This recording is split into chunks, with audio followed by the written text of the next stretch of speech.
So I know what you're thinking. You want to play one of those shiny new End of Dragon specs like Willbender, but you just don't have the gold on hand. Maybe you want to test it out without dumping a bunch of money in. Maybe you just don't want to grind Jizzlewood yet another time. You might be tired of your favorite content creator telling you to run stuff in expensive ass sets like Trailblazers and Celestial. You could have spent your last 10 gold on some ridiculously overpriced cosmetic. Hey, this is Willbender, but cheap.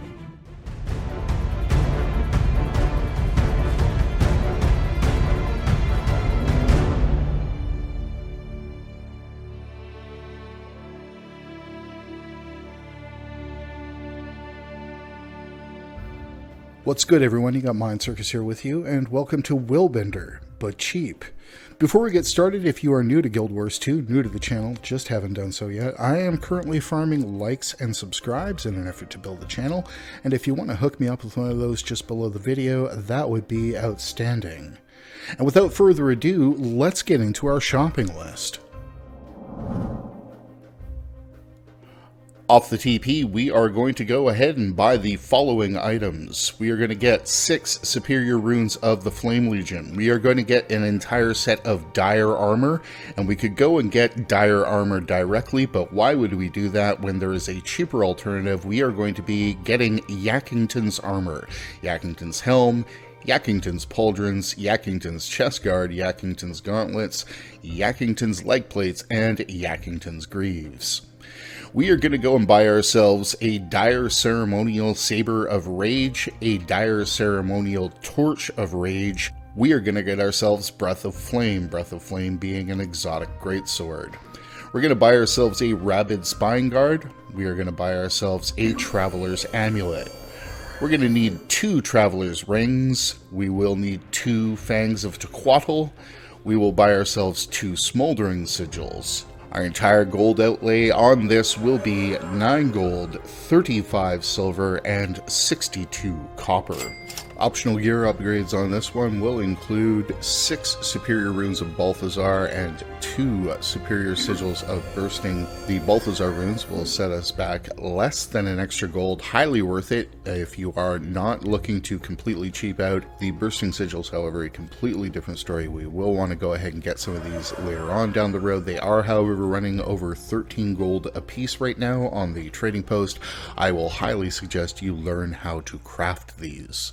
Now, let's take a couple of minutes and put all this on. Well, what can I say? Don't hate me because I'm beautiful. If you are at all familiar with my content, you know there's a video up on the channel going over outfits and getting yourself a basic outfit that will look a whole lot better than this. I'm going to go ahead and put that down. We've got our common clothing outfit on at this point, which I think is preferable to the default look of the Yakington's armor. I'm going to stick with this at this point. So gear progression when it comes to this, you know, we are using Dire. Dire is an excellent set for open world. It has our condition damage, it has our toughness, it has our vitality. It's going to do a good deal for us to keep our damage where it needs to be and give us a fair bit of survivability. If you are looking to really take this to another level, your easy choice is going to be Trailblazers. Trailblazers is something that may look at capping our burn duration, so when you are getting into that, you're going to want to pull those smoldering sigils out, put something a little bit more effective in there, and full Trailblazers or full Vipers is going to overcap our burning duration, so we do want to keep that in mind as well. When we're looking at min-maxing this, we're looking at a situation where we're going to combine things like Trailblazers or Vipers with something like Sinisters or Grieving. Those are kind of going to be the rough way that we are going to move ahead with this. Please don't make exotic Trailblazers armor. Go ahead right to the Ascended on that. Do not make Trailblazers trinkets. Again, you're better off going ahead and getting some stat selectable trinkets. I will put a link in the description down below to a video on stat selectable trinkets. Let's get into our build here at this point. We will be running Radiance, we will be running Virtues, we will be running Willbender. Under Radiance, we will be running Inner Fire, we will be taking Radiant Fire, and we will be taking Amplified Wrath. The main benefits here are Amplified Wrath. Burning You Inflict deals increased damage. Burning duration applied by the passive effect of Virtue Skill 1 is increased. This is a big win in terms of our damage. The other thing that we are really looking for here is Renewed Justice. Virtue Skill 1 is renewed when you kill a foe. This will come into play later under Willbender.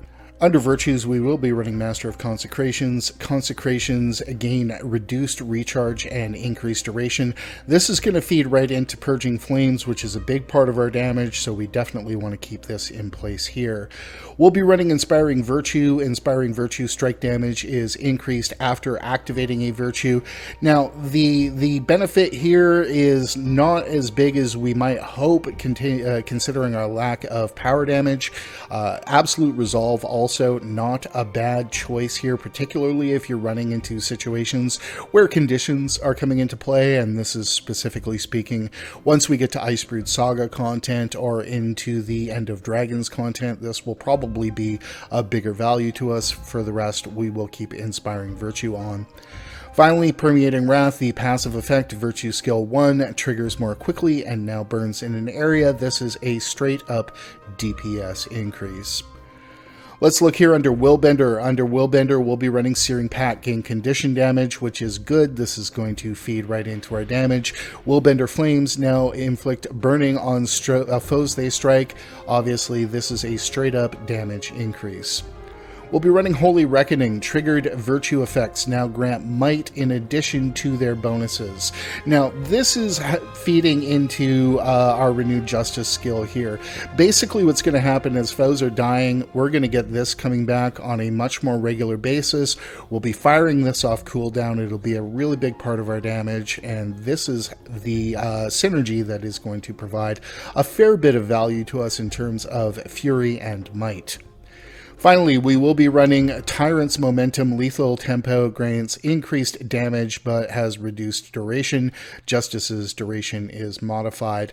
This plays into this. Every time you activate a virtue or your virtue's passives are triggered, gain a damage bonus. Let's go down for a couple of seconds and take a look at our bar. Our bar at this point has a couple of the things that I consider non-negotiable and some options. Our heal here, pick the heal you like best. All right. There really isn't a huge difference between the heals on this. I did not like the Willbender heal. If I'm in a group scenario, I might take Receive the Light, keeping in mind that I'm not traded for any kind of heal under my gear, so we definitely want to keep that in mind.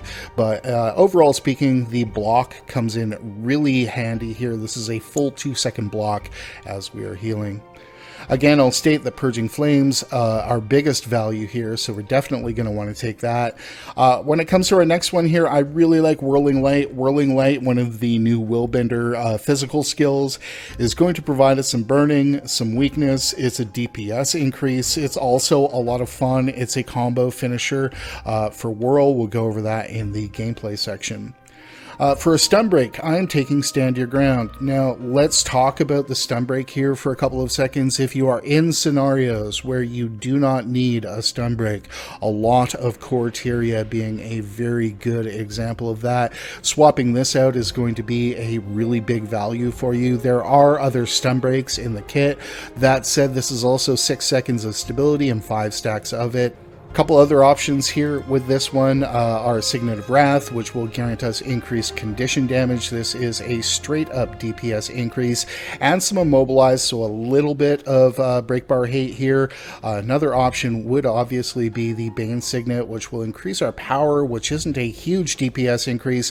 That said, this is a massive Defiance bar break and really handy if you are in cases where you are lacking for CC. So this would be my choice here. When it comes to the elite, all right, you've got a few good choices here. I am always going to stick with Feel My Wrath. We'll get 3 seconds of quickness. We'll get some fury. It's pretty strong here. I really like Feel My Wrath, but you wouldn't be wrong for taking a few of the other options. One of the big ones here being Heaven's Palm. Now, Heaven's Palm is a pretty sizable knockback. If you are in group scenarios where you are dealing with a lot of trash mobs, I'm going to recommend against Heaven's Palm. That said, Heaven's Palm is a massive CC bar breaker. It is a really, really powerful skill, but it does scatter trash mobs. Now, that's not a big concern to you with your mobility, but it is a big concern to other people. Keep that in mind. The other thing I might take a look at here is Signet of Courage, which is a periodic heal. This will be a minor bit of passive sustain. I'm not a really big fan of this unless I'm running something that is actually going to give me some healing power, so some gear that will be doing that. None of our gear is doing that, so this doesn't have the hugest benefit. That said, the active on Signet of Courage completely restores health to 5 people around you, whether you are traded for any kind of healing or not. So this is really big value under those scenarios where you're trying to keep other people alive. There are scenarios where your DPS tunes are going to be, forced to play a little bit of support to other people. This would be a good one to put in there at that point, but it's got a huge recharge and it is got a massive, massive channel time on that. So you do want to keep that in mind. It's 2.5 seconds to activate the power. Alright, let's go over some basic gameplay on this one. A few things to remember as we are getting into it. The first off, this is very much an upfront melee brawler. If you are at all concerned about ranged damage on this, I would suggest swapping out the Greatsword. Putting in Scepter Focus at that point would probably be a really big win, so I'll leave that to you. That said, I really didn't struggle personally with it, but if you're in situations where you think that ranged damage is important, then going ahead, finding yourself a dire focus and a dire scepter will probably be your biggest win. Now, with that out of the way, let's take a good look at how we are going to play this. Pretty much, we are going to go up and we are going to smack things, with the understanding that a big part of our damage is going to come from the torch skills, so we'll keep that in mind. Pretty much firing these off cooldown is not going to be a really big problem. Now, when we were taking a look at the build, let's keep in mind that rushing justice will come back on a regular basis as we are killing trash mobs. Not the biggest value for us as we are going through and maybe killing bosses, etc., but as ads and things like that are getting killed, this is going to come back on a regular basis, and we want to fire it off as often as possible for the damage bonuses that go with it. As you see, those burn stacks are coming up really nicely just by auto attacking, so we do get a fair bit of value off that. The other thing to keep in mind in terms of damage is that Purging Flames is a really big win, which we can also combo with Whirling Light to give ourselves a little bit more with the combo on the Whirl. Other things that we're going to want to keep in mind here on this one is the fact that the Virtues are a very, very big mobility win, as well as the rest of their effects. If we take a look at the two, okay, we got the go ahead to kind of zip forward. Those flames we're laying down are going to burn people, as you saw while we were creating our build, so making sure that we're putting those down judiciously is a really big win. The other thing to keep in mind is that Crashing Courage on the F3 is a really nice teleport, as well as giving us Aegis and stability. This is a really, really nice skill. I'm a big fan of it. So hitting it like that is going to obviously put down the flames, which will do a little damage, but as well give us a pretty substantial defensive buff. And again, the 1 is a really nice gap closer. We want to be firing this off as quickly as possible and as often as possible. This is going to provide a fair bit of damage, as well as giving us Light Aura, which is a minus 10% incoming condition damage buff. So that is really nice. But again, keeping that in mind, you know, we're going to get a fair bit of damage off that. So in order to kind of bring this all together, where is our damage? Our damage is with our F1, our damage is with our torch skills, our damage is with purging flames, our damage is with whirling light. And really the best way I'm going to do it is if I'm going in, I'm probably going to fire off stand your ground if you're in danger of any kind of knockback or CC. Then I'm going to go into Feel My Wrath, and then I'm just going to hit the torch skills and rushing justice off cooldown. So let's take a look at how that comes together. Again, we'll hit that. We'll come in here with this. We'll start hitting our torch skills. And as you see, those numbers are coming up fairly quickly, and that is really kind of a big win there. I'm a really big fan of the way this all comes together. We'll learn to really spike damage really quickly on this build. And again, keeping in mind a few of the things, obviously, Sword 2 is a really nice little teleport as well, specifically, and that'll get us a little bit of gap closing as well. This is about the most mobile build you can play other than playing Thief, and I think there's a couple of Mesmer builds that are going to come close as well. CC is probably where this build actually finds its biggest weakness. With the CC, as I spoke to you when we were talking about the bar, putting down Bane Signet or using the Heaven's Palm here are going to be really big wins. Without that, we're going to get it off our Greatsword.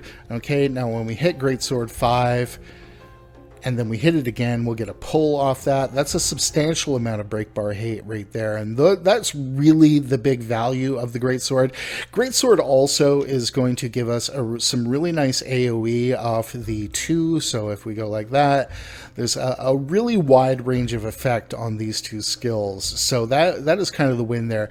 Now, the Greatsword auto attack, not its biggest value, but it is generating us a little bit of might, so that's helpful as well, but I'm going to stick away from the Greatsword as often as possible. I'll probably go in there when my cooldowns are burned, and that's about it. And that, my friends, is the gameplay on this. It's a really strong upfront bruiser. I'm going to recommend it highly played like that. And again, if we're looking for ranged options, putting a scepter and a focus in there, probably your biggest wins. And that, my friends, is Willbender on the cheap. I hope you enjoyed this video. A fair bit different than my previous offerings. If you have any thoughts, comments, concerns, not only about the build itself or ideas about how to improve it, if you have any thoughts or concerns about the new format for these specific videos, please go ahead in the comments down below and speak your mind. With all that said, I think this is a very powerful, surprisingly so, build and gear setup for open world. I think it will do most things that you need to do very, very well. Guys, I'm going to thank you all very much for getting to the end of this video, hanging with me, and listening to my explanations, etc. I am going to remind you to have fun in game and min-max your real life, and I'm glad we took this moment. We'll see you next time.